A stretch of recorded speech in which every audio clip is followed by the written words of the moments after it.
I'm trying to remember when exactly I became aware of your Instagram presence because that's really where I first noticed you was on Old Icelandic Books. There were, I think, colleagues posting pictures Yeah, and videos with you when they would meet with you. And I mean, you looks like you have some of these books right behind you right now.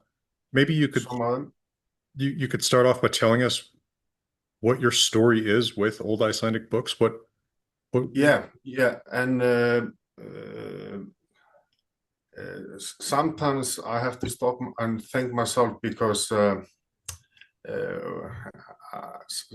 I'm not sure that I realize myself why I'm collecting the books and why I started, but I mainly I started about 8 years ago, and I have about somewhere about 550 volumes of book that are 200 years old and older. Most of them are about 350 years old, and the oldest book is almost 500 years old. And and I mainly collect old Icelandic books, like the name tells you. And I have books from other places in the world, of course. And I mainly collect old Icelandic books from certain places where books were printed at that time. Mhm. Like in Viðey. Viðey is a small island at the coast of Reykjavik. And the last book that was printed there was around 1846, if I remember correctly, and older books than that. Mhm. So there was a printing press in that island, and before that island there was a printing press in two farms in Borgarfjörður. One of the farm is named Beitistaðir, and the other one is Leirárgarðar. And I grew up actually at Beitistaðir. Oh, okay. And when I was really young, probably 6, 7, something like that, and I heard people talking about uh, that some books were printed there more than 200 years ago when I was a kid, Mhm. and that fascinates me. And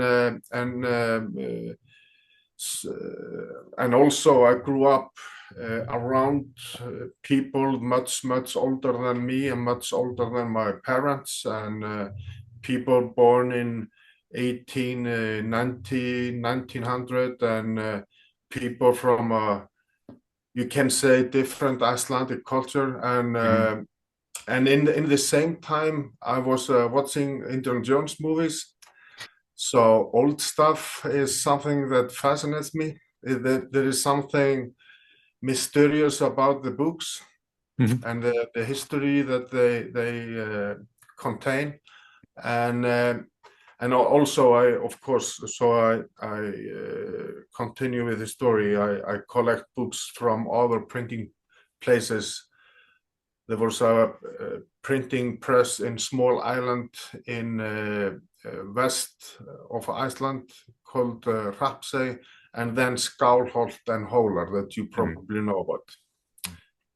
Yeah. Well, So and then I grew up, and there is always something that fascinates me about the book. I started seriously collecting books probably 8 years ago or so, and but when I got the first book in my hands, old book, uh, this is probably a little bit better.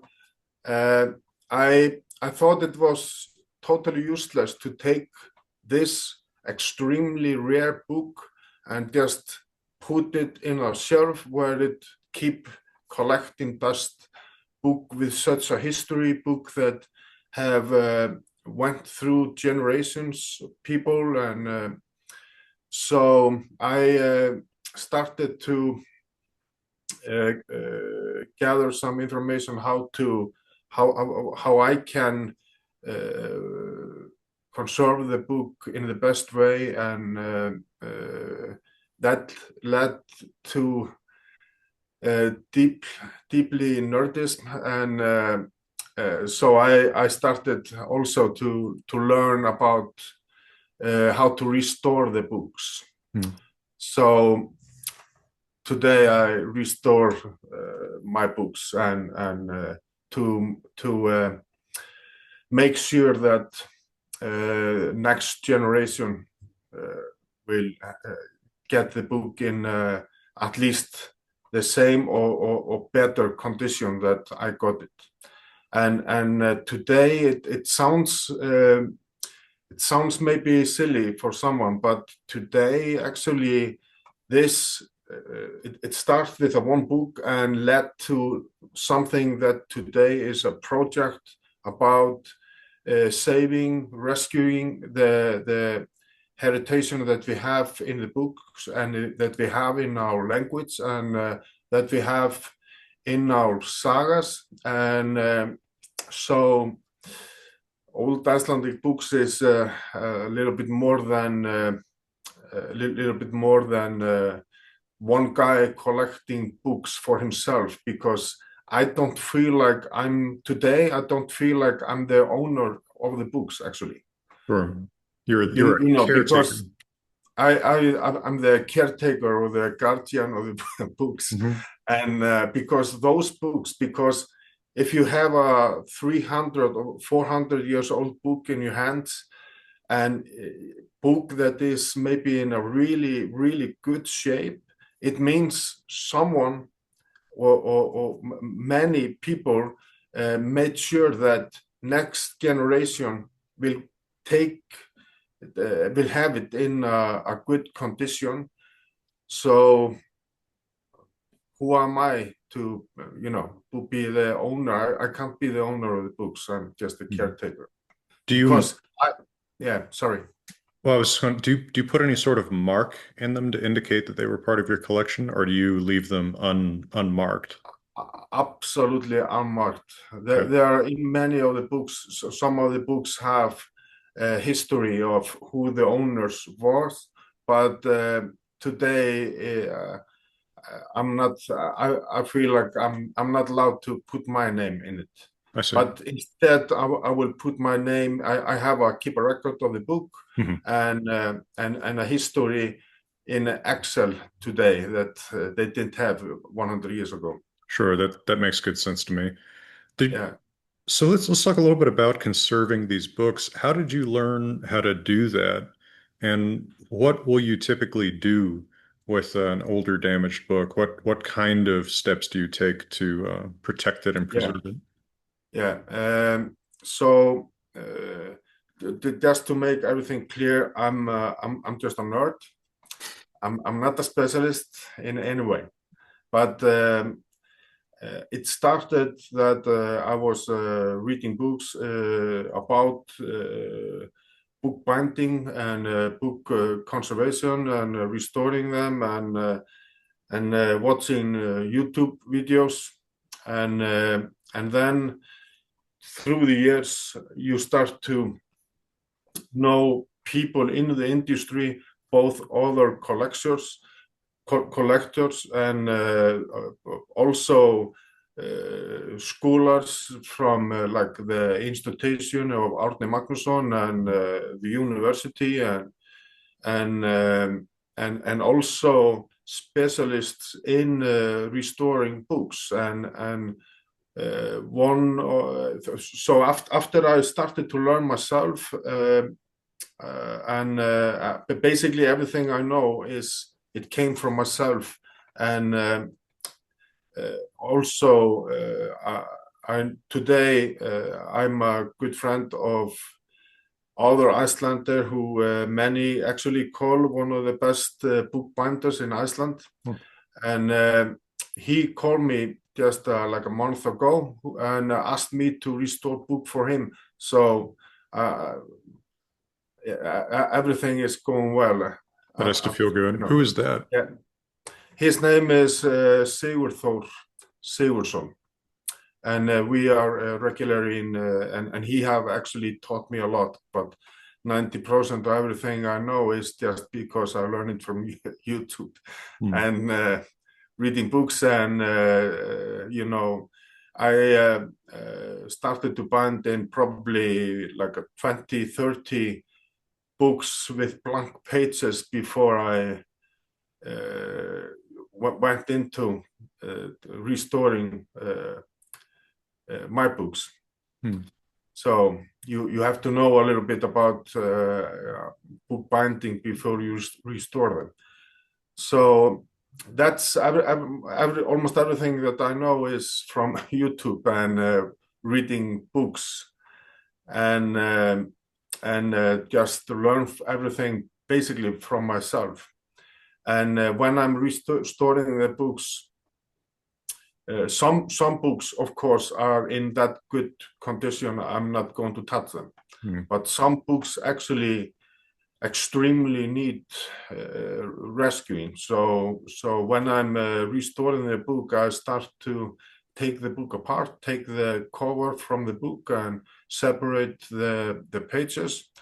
And it depends in what condition the book is, but sometimes I need to basically dry clean the book with a brush gently, each page, and you can see it on the Instagram. And after that, I put them in just a clean Icelandic tap water and clean the dirt from the pages. And in the same time, you are leavening the, how do you say it, the acid in the book. You're cleaning the acid outside the book, the pages. And after that, sometimes you have to do it like 5 times in a row until the water is clear. And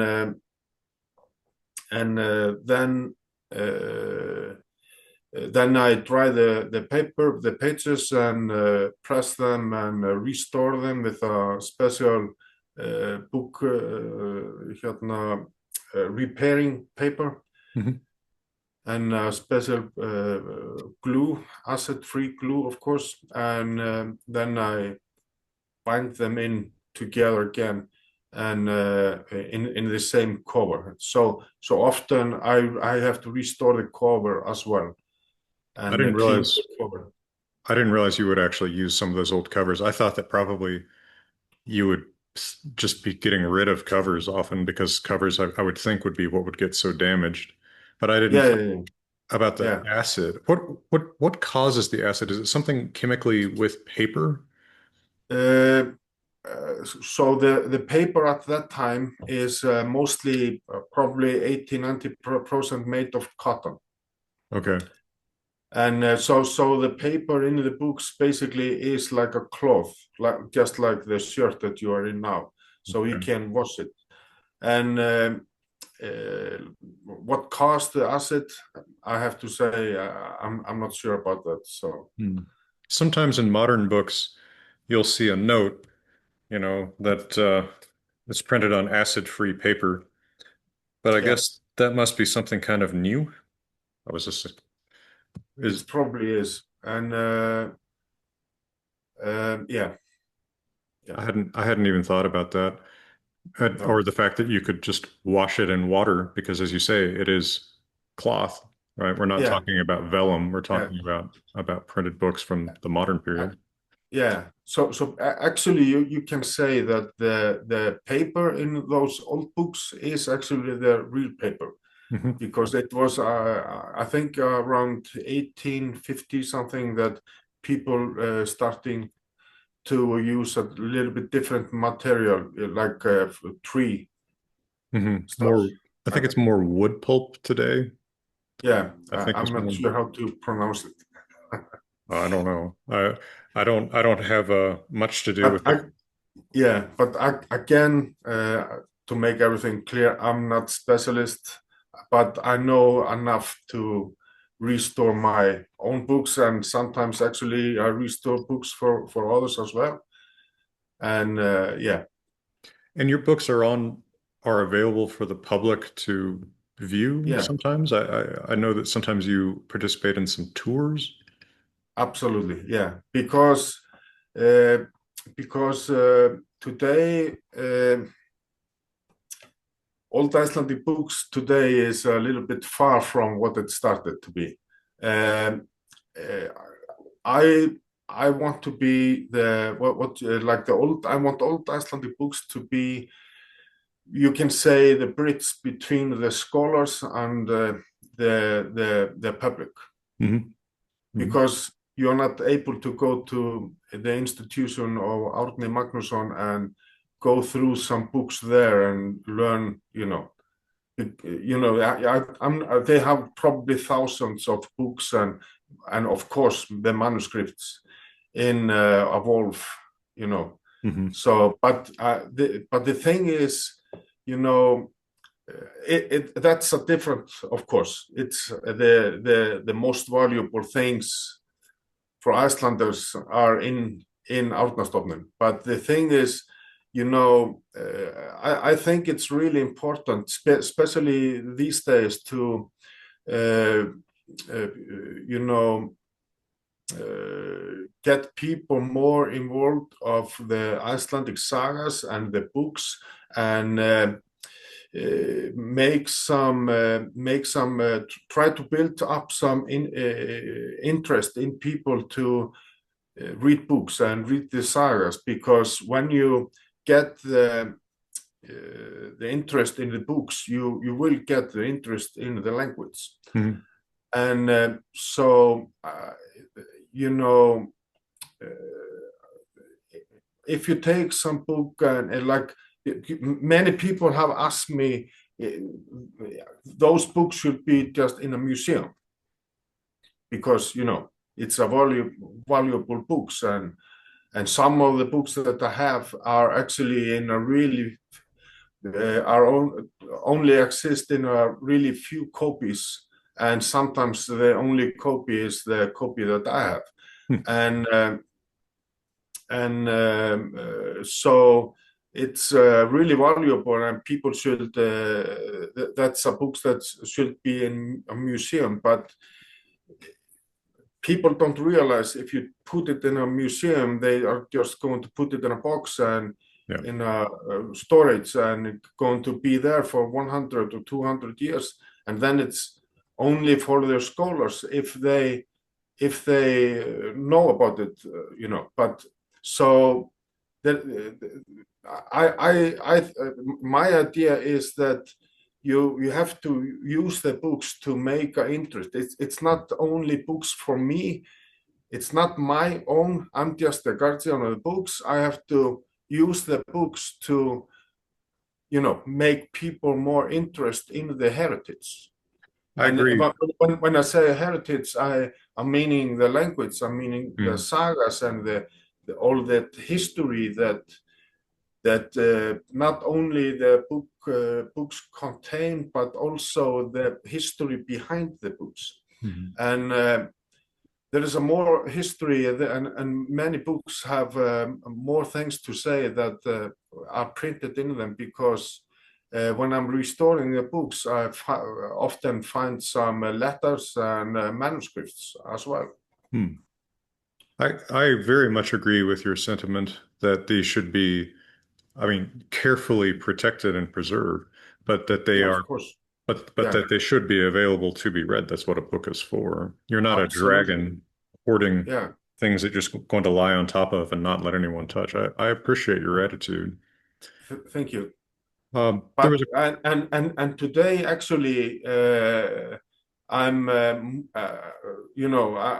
all the book I have them just at my apartment. My girlfriend is not, not always agree with that, but that's a different story. So just recently, and about 2 weeks ago, I moved all my books in Laugavegur. That's you probably know about that, but for others, that's a street in Iceland, Reykjavik, downtown, and I have a facility there that I'm going to use to introduce the books, the sagas to tourists and other guests. Okay. Yeah. Cool. Could I ask a couple questions that came up in the chat? Yeah. Deanna Please do. asked, could you describe how you restore the covers? Yeah, sure. The covers, most of the covers that I have on the Icelandic books are made of skin, not leather, but skin. So sometimes when it's not that hard to describe actually, but restoring the leather or the skin, I need to wash it carefully and stretch it often. Again, because the books have been in the old days. In Iceland, there was 99% of all the houses were like a torf houses. So the warmth and the moisture in the houses can go up and down. So and that affects the skin, that shrinks often. So after 200-300 years, the skin shrinks a lot. So then I have to stretch it, and it takes sometimes a few hours. If I hope that described it well. I understand what you're talking about. I've seen some of these, and definitely seen these sort of shrunken skin covers. I Yeah. had a little bit of experience with books of about the age that you're talking about, Yeah. because when I was in graduate school, one thing that I did for a little bit of extra money was translate Icelandic family books for people in Wisconsin who had Icelandic ancestors. And there would be these books with just little biographies of their family, often from the 1700s or so. Okay.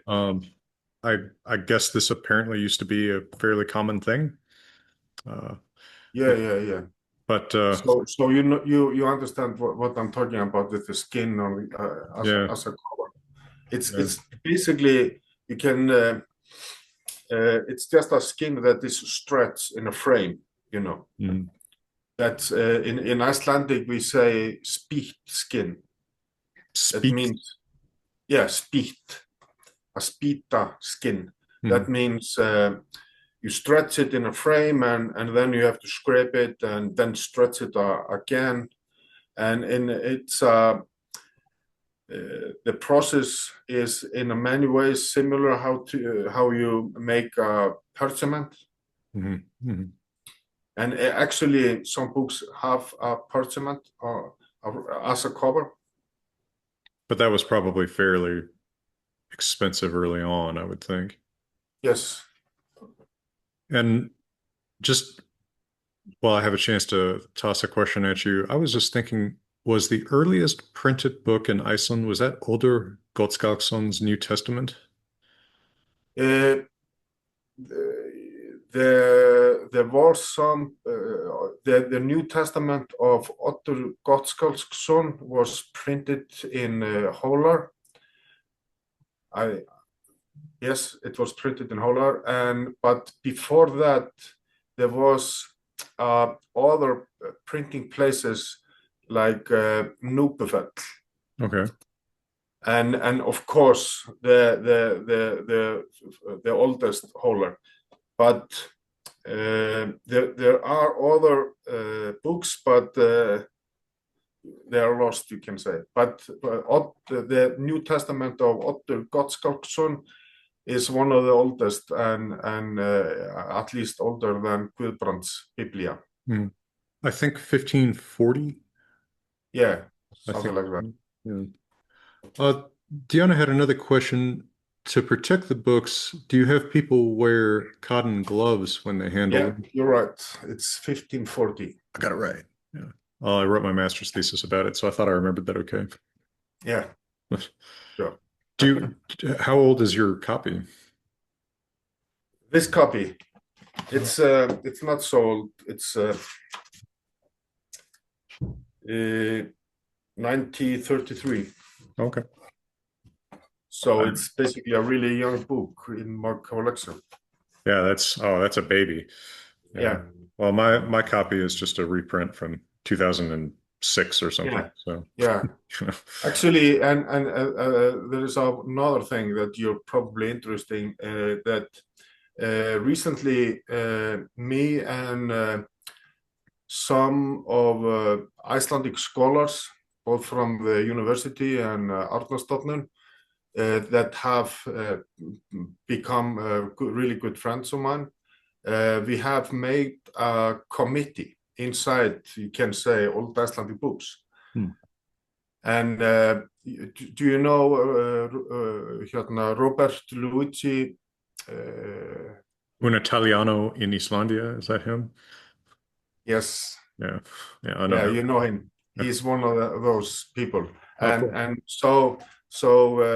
but this committee is something that is just recently formed, but that committee is supposed to find some ideas how to use old Icelandic books in the best way for the community to make more interest in among Icelanders on the sagas, books and the Icelandic language, and also, of course, to influence more people abroad, And like this, yourselves. But we are not.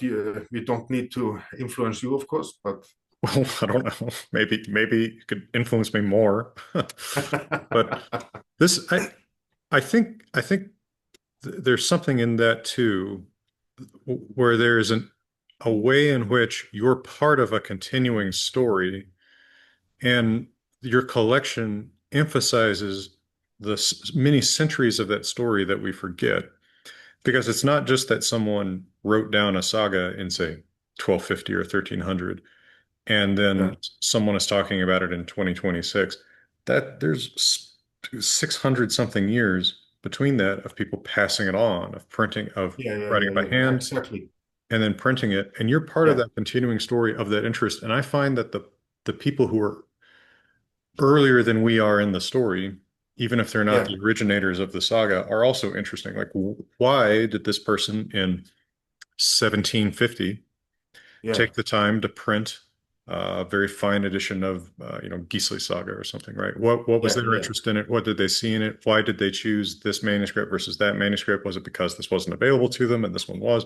Like, I think all of that makes for an interesting story. And also, as you said, the fact that people chose to preserve those books.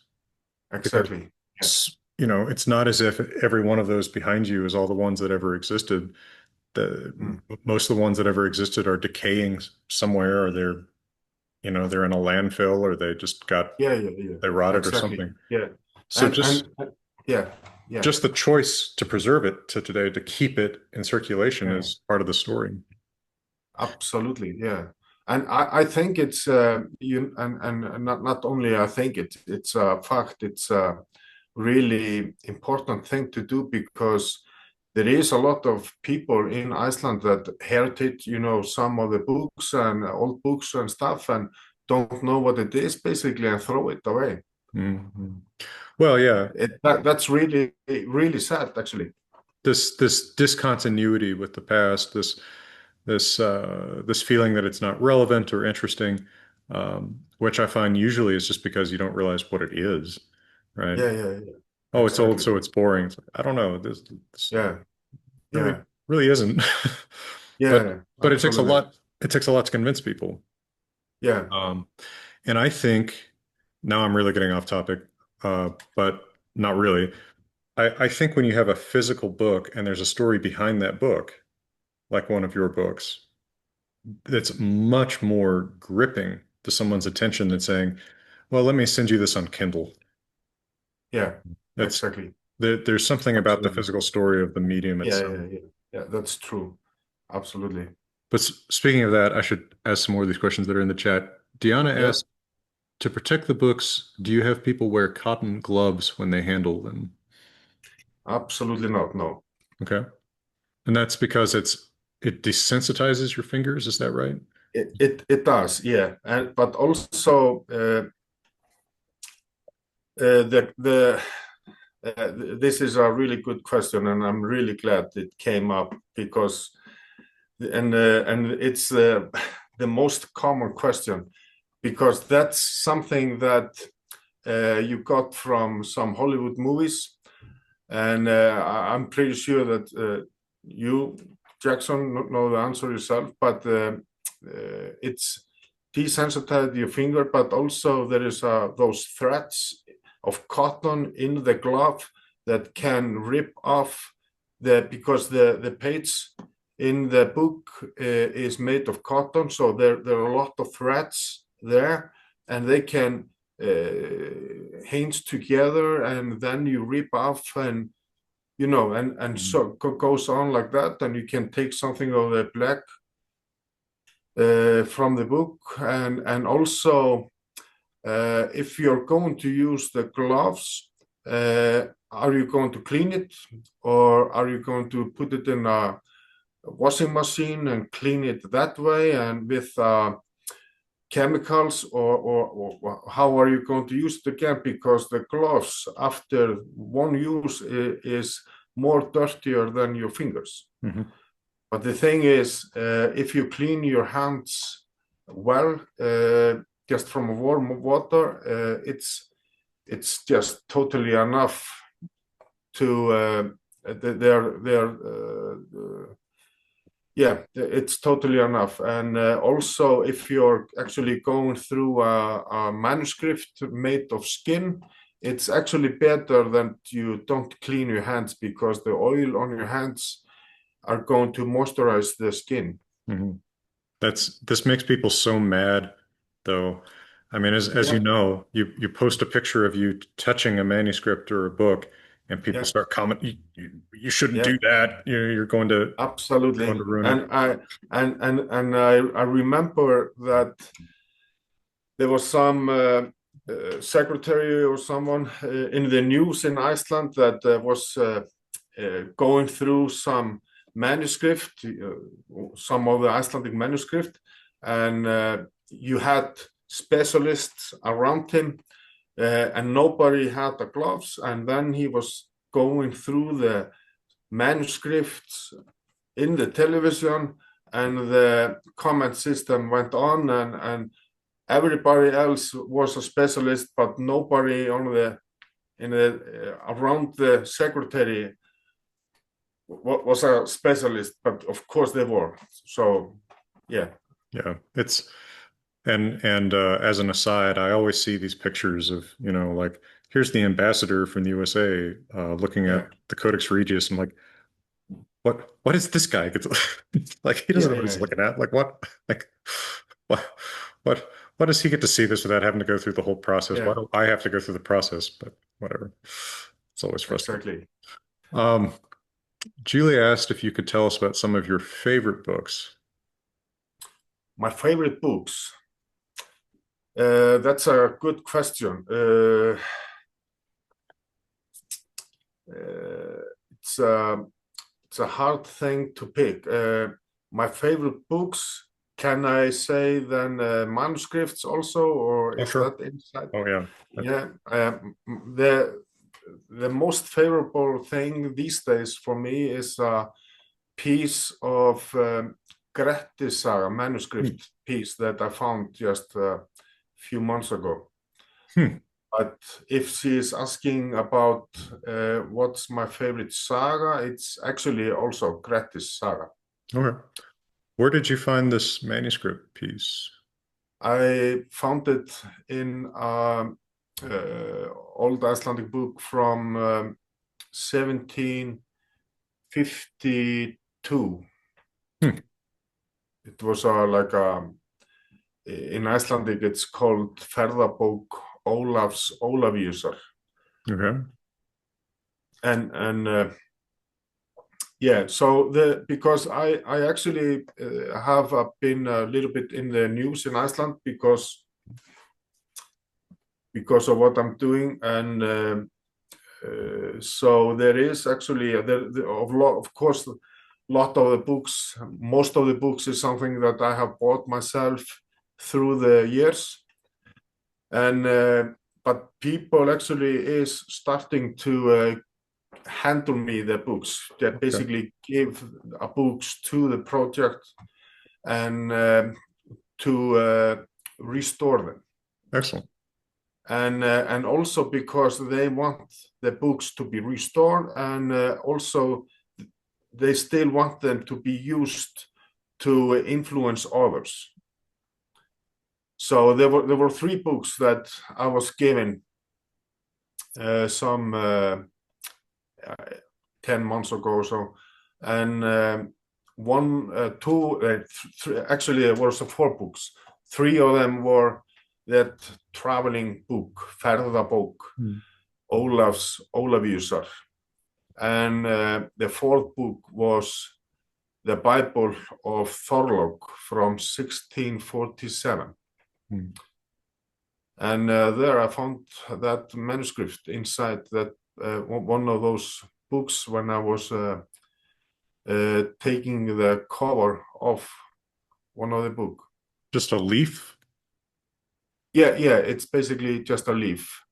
And because in the old days, like 200, 300, 400 years ago, people didn't throw something away and just bought a new one, like people do today.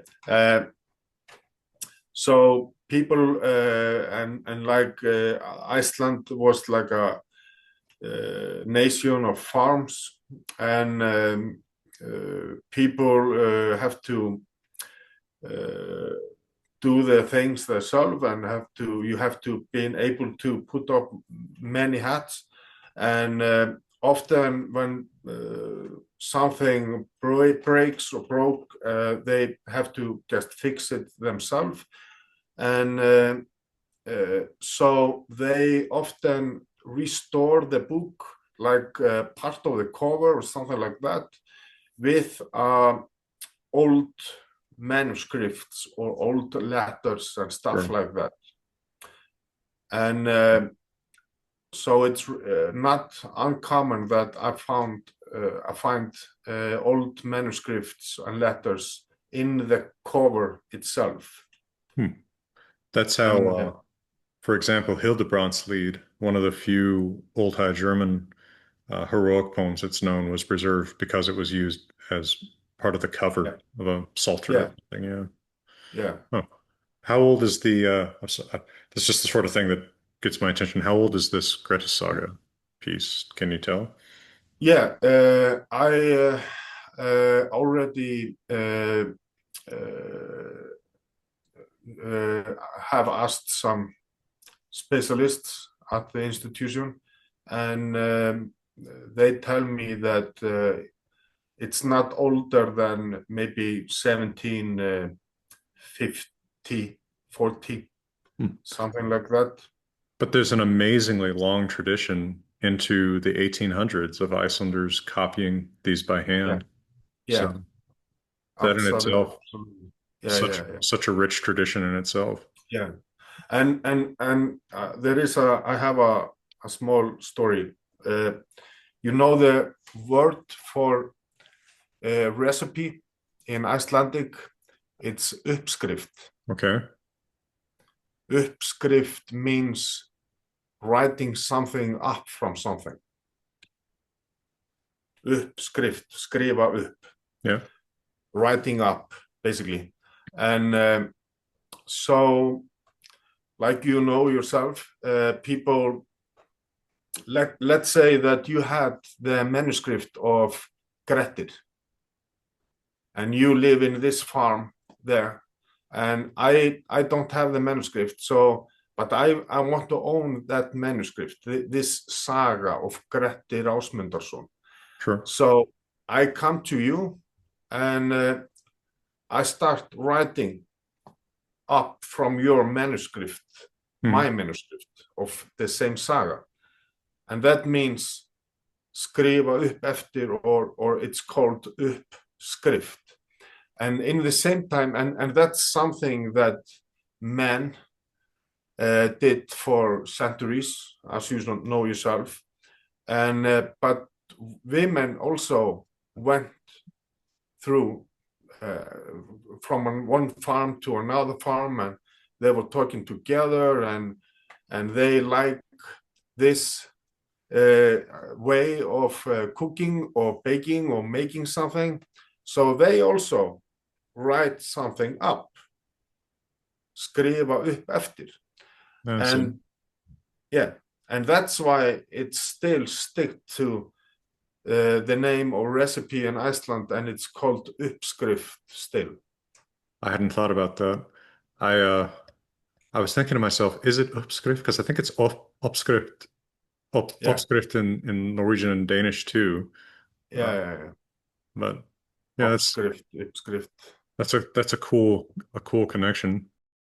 Hey folks, we'll be back to your regular presentation in a moment, but right now I'm here at Grimfrost World Headquarters Longhouse with Johan Hegg, and I just want to remind you that if you have Viking needs, you have a Viking supplier.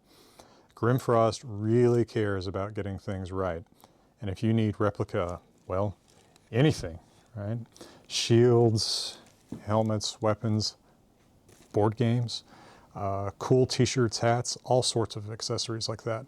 You can get them at grimfrost.com together with my books, and they ship just about anywhere in the world. So check them out. It does help support the channel. Yeah. Julie also asked if you had any law books, and if so, what you had. Absolutely. What one? Which one do you want to see? Well, she just said, what do you have? So maybe you have, she said, well, manuscripts, she says, if you have any. Yeah, I do.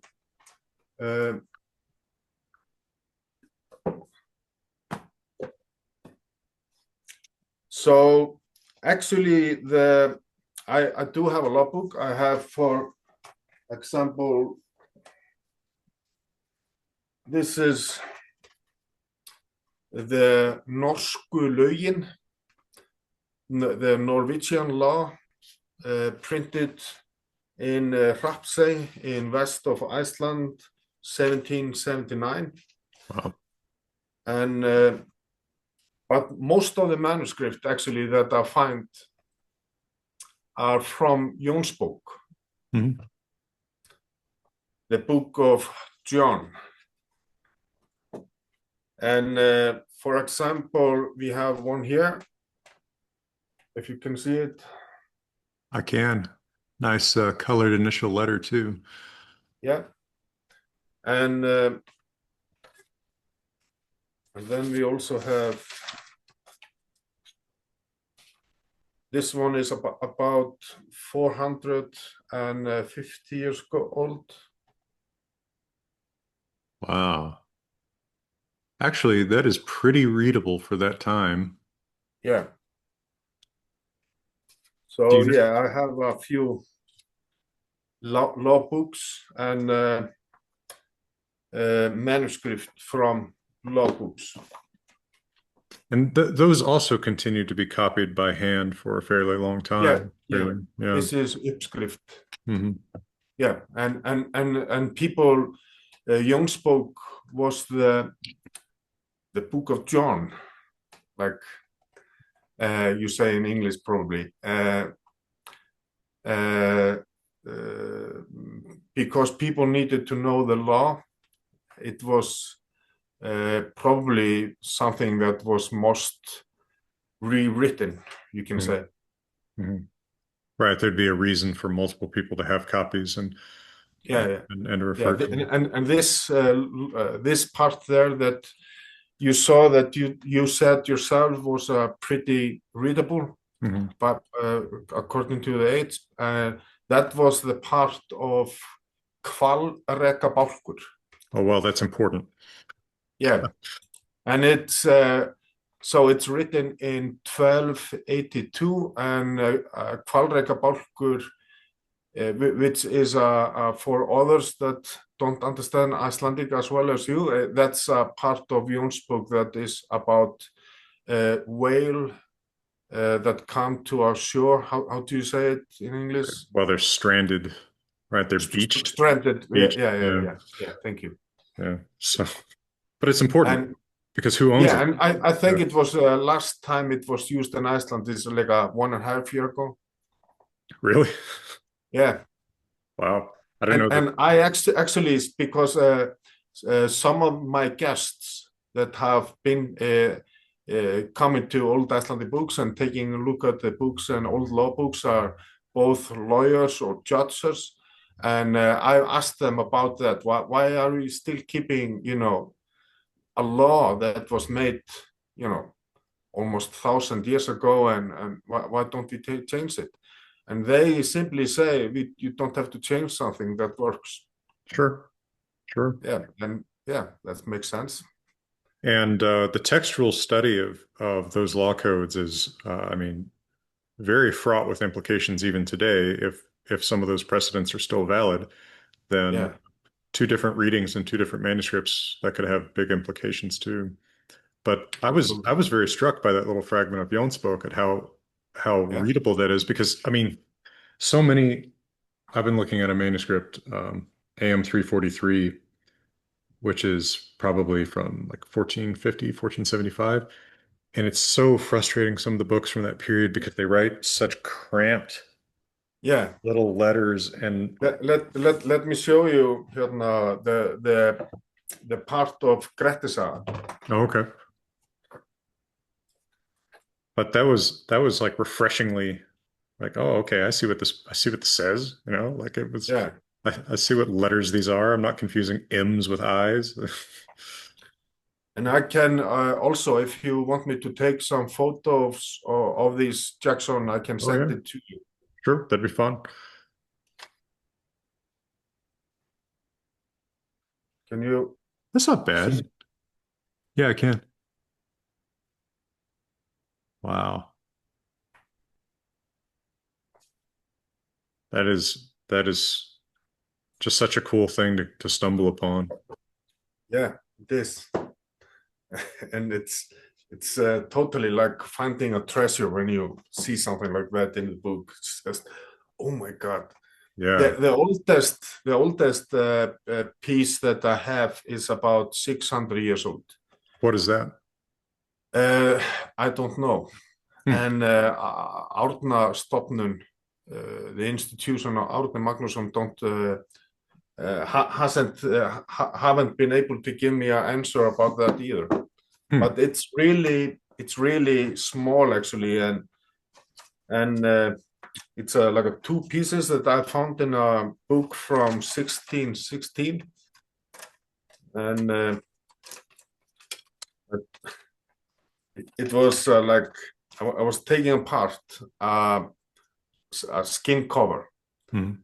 and when you're taking the skin from the book, the cover, and sometimes there are some like in that cover in the spine, but both upside and down, there was like a two piece of skin that was uh, stitched inside Oh, sure. the the spine to restore it. Hmm.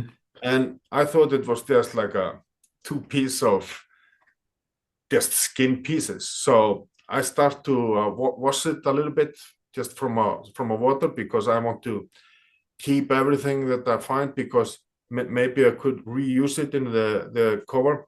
And then I suddenly start to see something that was like a symbols or something. It was, Hmm. and then I realized what it was. and I was just lost my breath. And this is made of skin. Wow. So I see. It just slightly came into focus for a moment.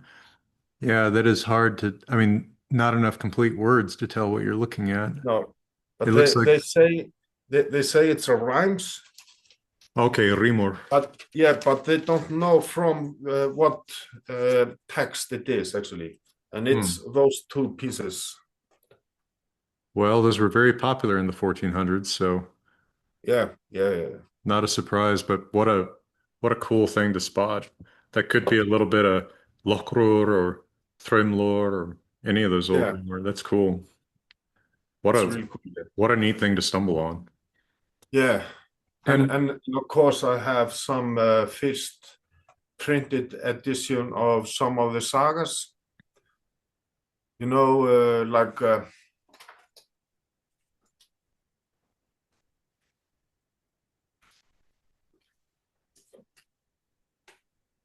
this is the saga of Hervor and Heiðrek. awesome. Yeah, I've translated that. it's from 1671. That is an And then, old printed edition. Does it have the Latin translation too? I know they often yeah, did that back then. yeah, yeah, yeah. That's cool. But the thing is that this saga, this is printed in Uppsala Hmm. in Sweden. Hmm. So they just call it Hervarar saga på gamel gösk. Oh well, okay. So they're Yeah, trying to claim it. yeah, they're claiming it, not gamel norsk. But that's, well, I mean, like that's part of this. It's still Icelandic. It's just the same Yeah, language. right. Just Right. made a new one. That's funny. I mean, but that's part of the Yeah, story, right? It's to see the sort of politics that come with the decisions people are making about what they even call the language.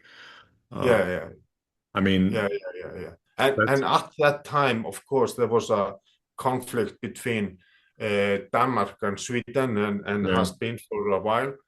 And so because Icelanders have, all those sagas, and Norway have Heimskringla, hmm, the Norwegian king sagas, and Denmark basically don't have anything, and it's not Sweden also, and except some runestones.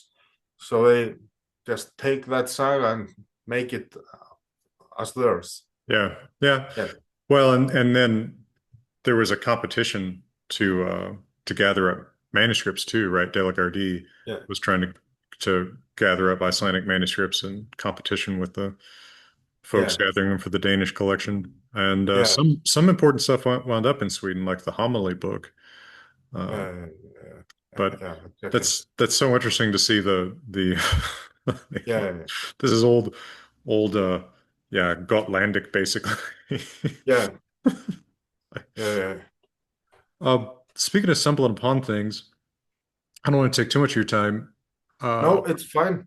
Please J- do take all my time. okay. Jay asked, do you have any more info on how I, as a tourist visiting later this year, can see this new facility or whatever you recommend? Do you have a link you can share?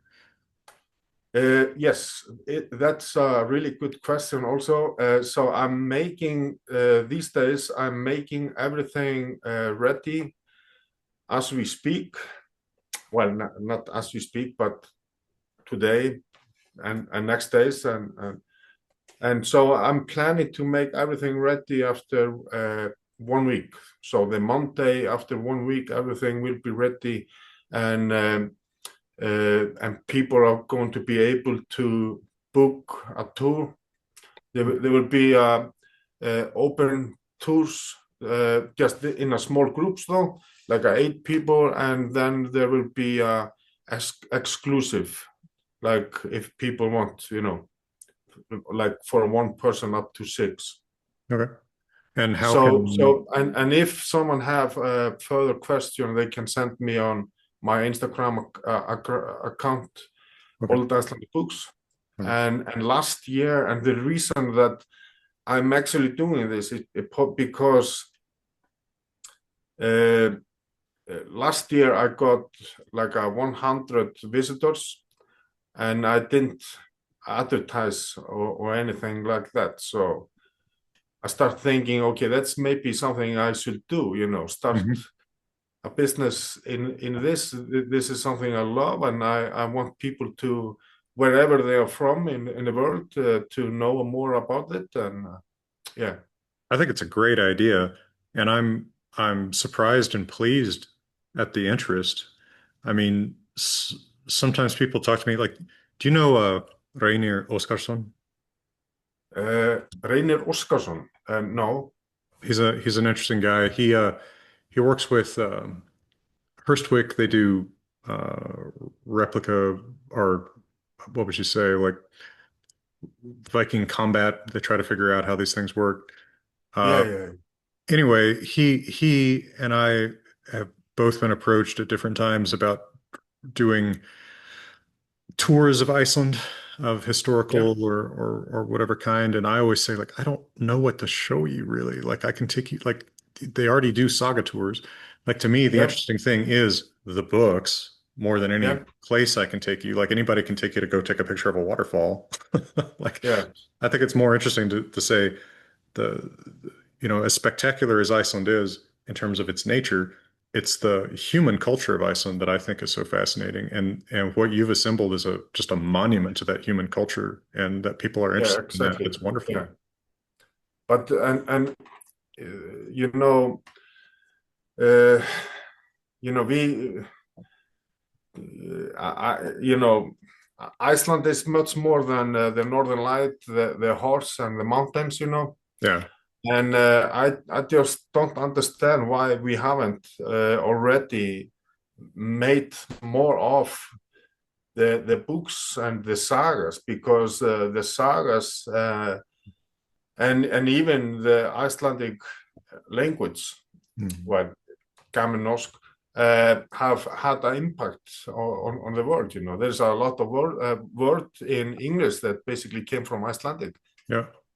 Yeah. And I don't know. I feel like I say we because I guess I'm sort of part of this, but I think that we undersell that human element in Iceland and we just upsell like go see a cool waterfall. And Yeah, yeah, I don't know. I feel like the waterfalls have been played enough. Now we need to talk a yeah. little bit about why Iceland is interesting for other reasons. Absolutely. And I'm not specialist in tourism, but I already had a lot of uh, specialists in the tourist industry in Iceland, and the marketing manager from the company called Lavasjó was here a few days ago, and the tourism landscape, you can say, is changing a lot in Iceland, and Hmm. travelers are starting to look for more culture thing, Okay. and heritage, and want to know something that you can learn from. You can say, That's great. Uh, yeah, I didn't know that, but that's good to hear. Maybe I even that's really have good. 1% of 1% to do with that. Who knows?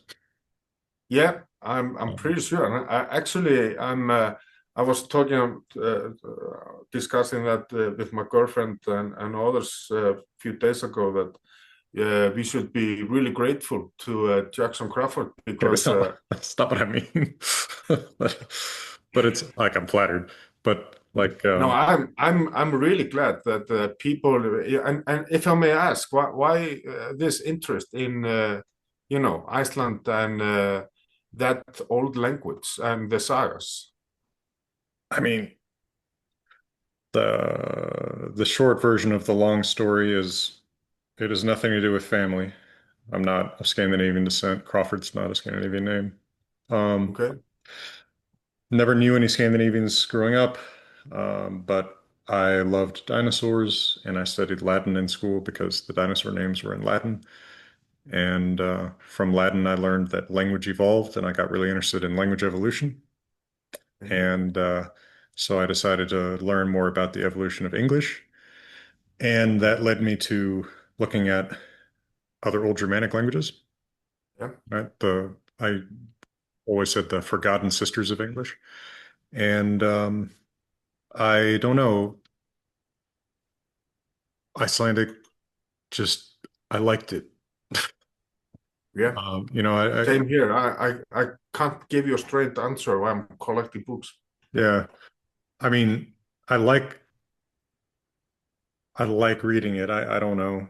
Um, Yeah, yeah, it just clicked with me. yeah, yeah. Um, That's awesome. and the stories are great, right? I Yeah, mean, it's not like I like Gothic too, but what can you read in Gothic? You can read the Bible, you know. yeah, yeah, Um, but with Icelandic, I mean, oh, there's a world yeah, yeah. of good stuff, and it's not just the old stuff.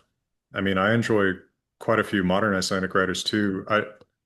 Um, I don't know if you know Aðalsteinn Ásberg Sigurðsson, Yeah. but I know the name. yeah, he and I um, became friends because I lived in his house um, Oh, when I was doing a summer program, and awesome. yeah, I just through him I became interested in modern Icelandic poetry, and um, I Okay. find and I enjoy his work and well, the work of a lot of other people that I've met down the years. So yeah, it's funny, I show up in Iceland and there, I'm one of 5 million Americans who are there at any given time, but it's like I feel like I've always kind of felt like I'm the one guy who's not there to see the waterfalls. Yeah. But that's great that that's kind of changing. Yeah, Uh, yeah, yeah. the Absolutely. I actually because you live in Colorado, isn't it? yeah, so I already have nature. Yeah, So, you already have. I know because 2007 I was in Uray in oh Colorado. wow. Okay. I was taking a mountain rescue course there at a company named Reeking for Rescue. That's rock and roll. That must be, I sometimes think that may be the most beautiful place in the world. It Um, is. that's out right in the uh, San Juan Mountains, yeah. I always say that Borgarfjörður is the most beautiful place in the world, of course. Hmm. But I'm from there, so Well, I'm no, prejudiced it's too. it's it's just a joke. Yeah, yeah. No, I know. Colorado is amazing. I'm prejudiced too. Um, but that's I think there's something to be said uh for loving Yeah, your your own, and I do. And of course I love Iceland too, and I've always been awed by the beauty. I mean, I've been to, yeah, Dettifoss and all these places that just blow your hair back. But at the end of the day, yeah, it's the human culture that I think is so compelling. Nothing absolutely. nothing against the I- nature. yeah, this is I want to show you because this is not the first edition of a saga. This is the second time that this saga is printed, Hmm. and it's about one of mine ancestors. Oh, who's that? Uh, I'm going to give you a hint. Okay. I hope I don't have his temper, and It's he's temper. Okay. There's some temperamental guys. I mean, I'm are you I'm descended from I'm from Eyþór? Borgarfjörður. Oh, I are you descended from Eyþór? Yes, this is Oh, okay. Egil's. Yeah. Okay. So this is the second edition of that saga, Wow. When is that but from? it's from 1809. Yeah. Wow. I was just there looking at all the places mentioned in the saga with Yeah. there's a guy who lives there. Oh my gosh, what's his name? Who's obsessed with Eyjólfs Saga. Can't remember his name right now, but we went to all the spots that are mentioned, um, and it was really neat to see. Um, and I was enough of a nerd that we actually recited some of the poems that Eyjólf recited in each of the Okay. spots. So yeah, we did the What was that, Icelander or? yeah, an Icelander. I can't remember his name off the top of my head. He was a friend of Rainier's. Is he an actor? Do you know that? I think he's a Maybe voice maybe actor. maybe his name is Benedict Erlingsson. That actually sounds right. Yeah, Yeah. I think that might have been him. Yeah. He anyway, that was cool. We did a very nerdy Ale Saga tour. Oh, really? Nice. And I mean, I'm very fond of Ale Saga, and thankfully there's a pretty good translation in English. People can approach it through, I think Scudder's translation is good. Okay. You also mentioned Grettis Saga, and one of the troubles, I think, with some sagas is there's just no good translation in English, right? I can Yeah. tell you this is a wonderful story, but I can't give you a copy in English that Hmm. you can feel that from. Yeah, yeah, Right. If the translation is too dry, if it's not done well, you don't get yeah, the experience of reading the story that I kind of want you to get. yeah. And I can't translate everything. No, I was the first time I wrote Grettis Saga, I was 10 years old. Hmm.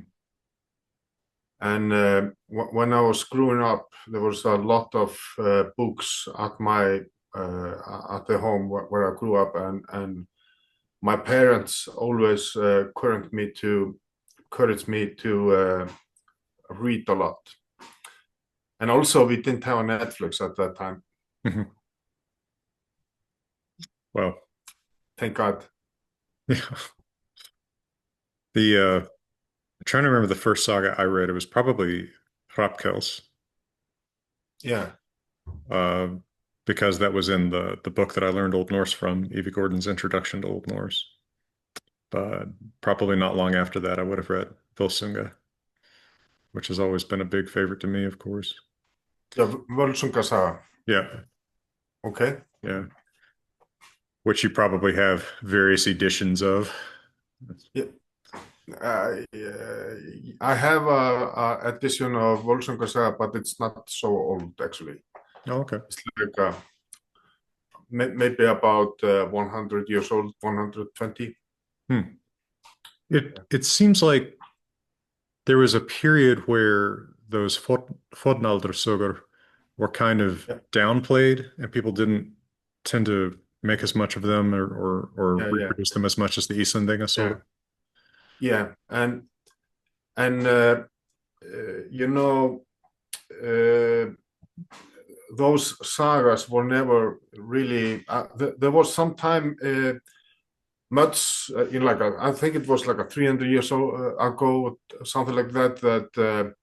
The Icelandic saga was not so popular in Iceland, Hmm. you know. But the thing is also, you know, uh, Colosseum is probably not something special for Italians living close to Colosseum. Sure, sure. Yeah, Well, yeah, I know what you mean. I mean, yeah. It uh, would be a big experience for me to sit a horse in Colorado when you only have basically pony in Iceland. So yeah, right, okay. Yeah, it is kind of about what's uh kind of old to you versus what's novel. Yeah. yeah, There were a few other questions in the chat. Let me make sure I get these to yeah, you. yeah. Please. Will asked, have you seen an example of a palimpsest Palimpsest. What's that? where Sorry. the the words are scraped away and new words are written over it? Uh, no, I haven't. No. That's a very medieval thing, where they're Yeah. trying to save vellum. Yeah. Yeah. But the manuscript that I have are mostly just paper, you know. Yeah. Yeah, but I didn't yeah, I guess I've never actually seen a paper palimpsest. It's much more doable with vellum. Yeah. Because they can scrape it off. Yeah, I Yeah. hadn't even thought about that. But yeah, I guess that's part of why it's such a medieval or ancient phenomenon. Yeah. I have one question for you Oh, sure. because this is because you are actually the specialist. And So you called. know, no, uh,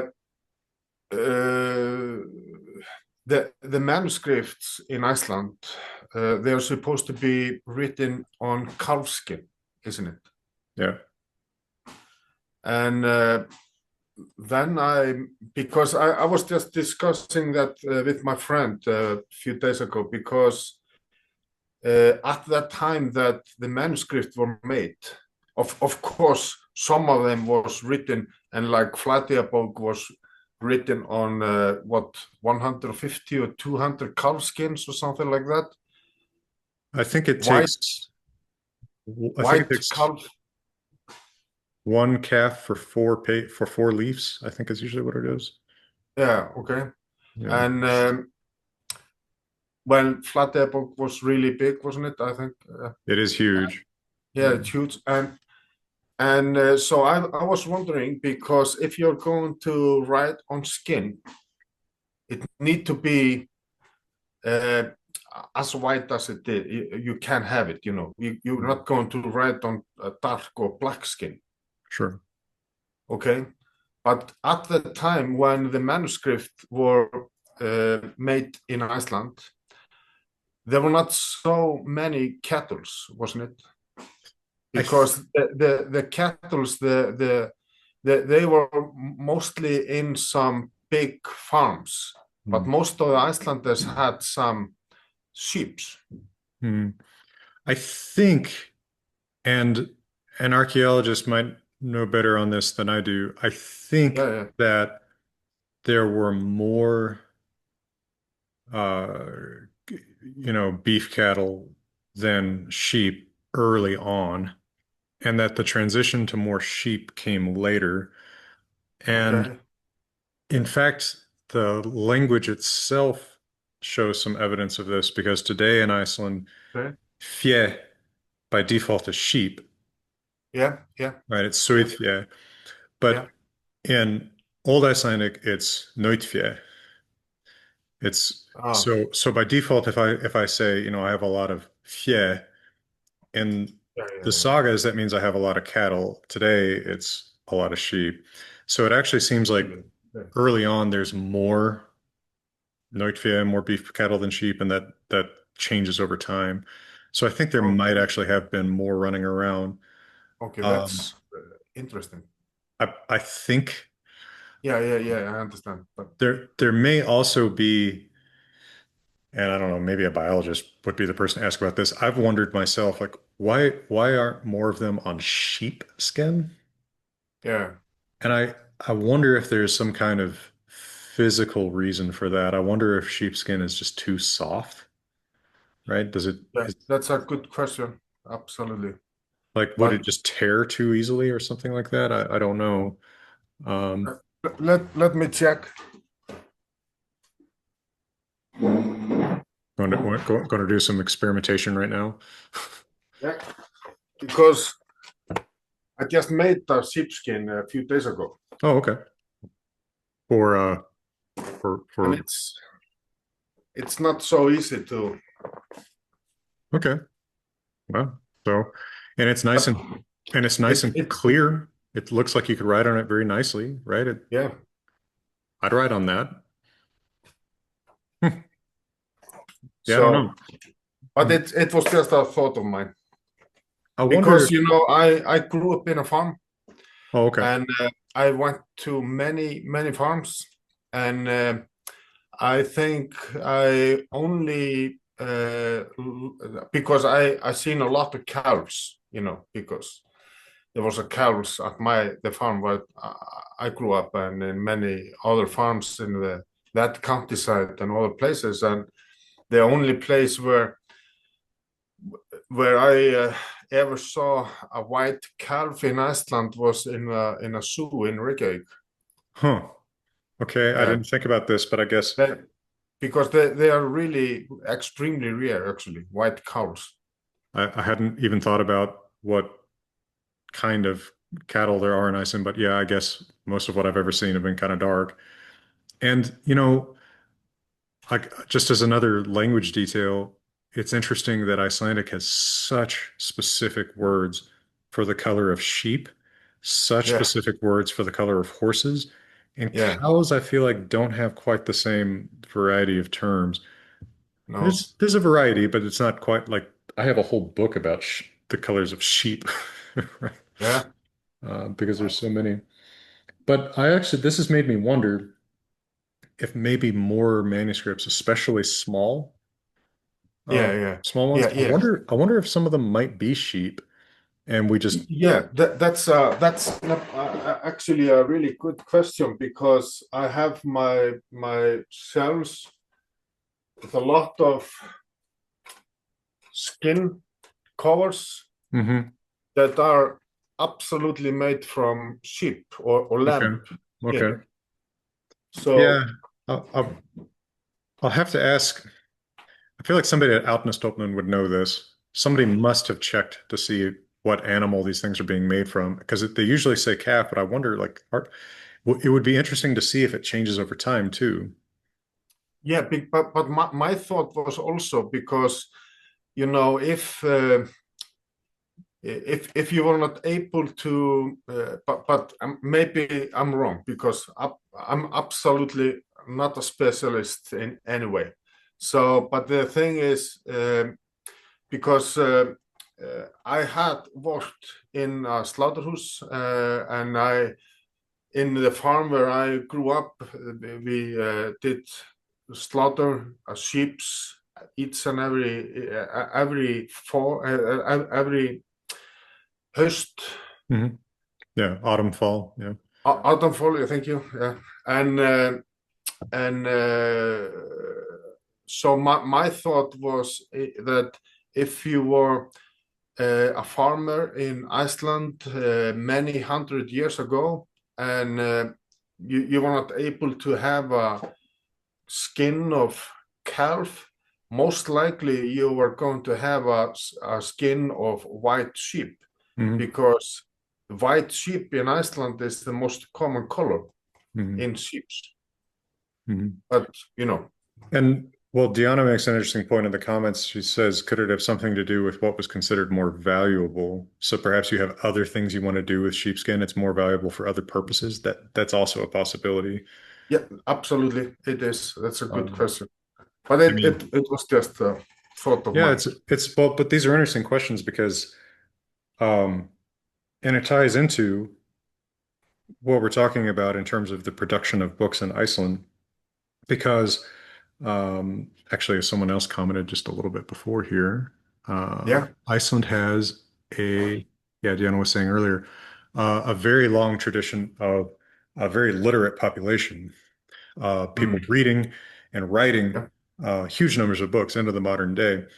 And Mhm. so this has been a question that people have dealt with over the centuries in a lot of different ways, right? And it used to be that what did you have available at home? Well, it was animal skins. Yeah, Um, yeah, yeah. and then Absolutely. paper of whatever kind becomes more Yeah. available in the modern period. But Yeah. people are always dealing with, well, what is the way to produce books? And that question gets answered different ways. And now it often gets answered just by putting something on the internet. But Yeah. Exactly. I like the physical books with their actual human story and their um, I don't know.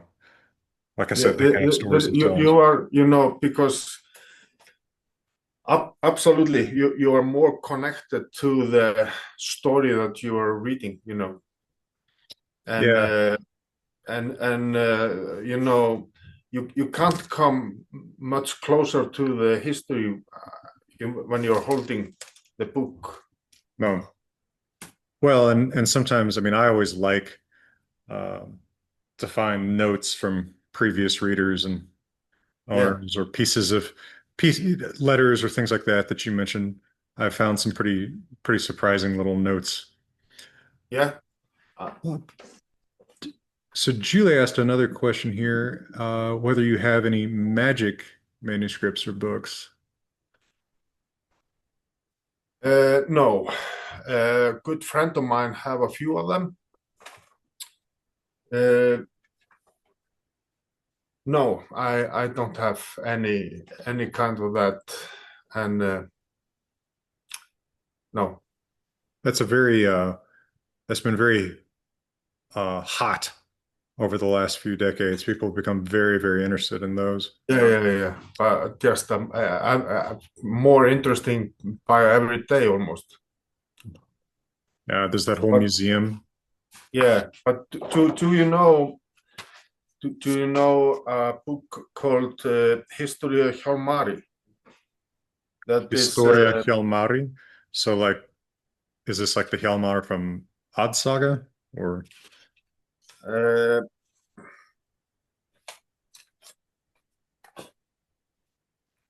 Whoa, rad. yeah. But the thing is, this is a collection of like uh, how to say it. It's like it's a they just took it from how it appears on the stones in Sweden, Mhm. among with the few manuscript that they had, with or piece of manuscript or something like that, and it's it's printed in 1698, and I think the story, if I remember correctly, the story is that uh, uh, they basically made something because of the Danes. Hmm. It's They it's a made story because of the conflict with the Danes. This it's is a Swedish. It's a Peringsskjöld. it's it's very reminiscent. The hand is very reminiscent of the Codex Runicus, uh, Yeah, which is a copy of the Skånelov from like 1300. yeah. I will take a picture of the picture So of the book and send you. show me the cover again, or the frontispiece. The history of Hjalmar, the King of Bjarmland, Yeah. or Tula, from the runic fragment. Oh, okay. So yeah, Pairing Shield is actually making up that he's translating Yes. this. Yes. Yeah, that's Yeah. cool. But it's a good story though. Okay, Today, well, almost 300 years later, that you know it's sounds it's a part of politics that sounds familiar to yeah, something modern. yeah, a little bit. Well, people have faked older things for a long, long time, so that Yeah. now some of those fakes are really old themselves and actually are really interesting stories in and of themselves. Henrik Williams, who recently retired from Uppsala, has always taken a huge interest in fake runic inscriptions because he's so interested in the stories that people are trying to tell. Yeah. Yeah. And What also I have a really rare book, or a piece of it at least, that was printed in Skálholt, okay, 1688, and it tells a story of a guy known by the name Leif Eriksson, that lived in was born in Iceland, and then he went across to a little bit bigger island in the north, and then he went to another country that yeah, so called North America. it's a fake Vinland saga. It's a saga. It sounds intriguing. It, yeah, yeah, yeah. But What is it called? I was just there was an American here, tourist, a few months ago, and we were just joking about that. We should claim everything. Iceland should claim everything Oh, back. you should. You should. Yeah. I mean, that would make for some interesting discussions today. Um, I mean, If it's we don't get it, we just invite. it's It's a joke. I mean, it's not the craziest thing I've heard in the last 6 months. So go ahead. Yeah, yeah, yeah. Just invite me. Um, Yep, I will. When are you planning to come to Iceland? I don't know. I don't have plans right now. It's expensive to Oh, travel.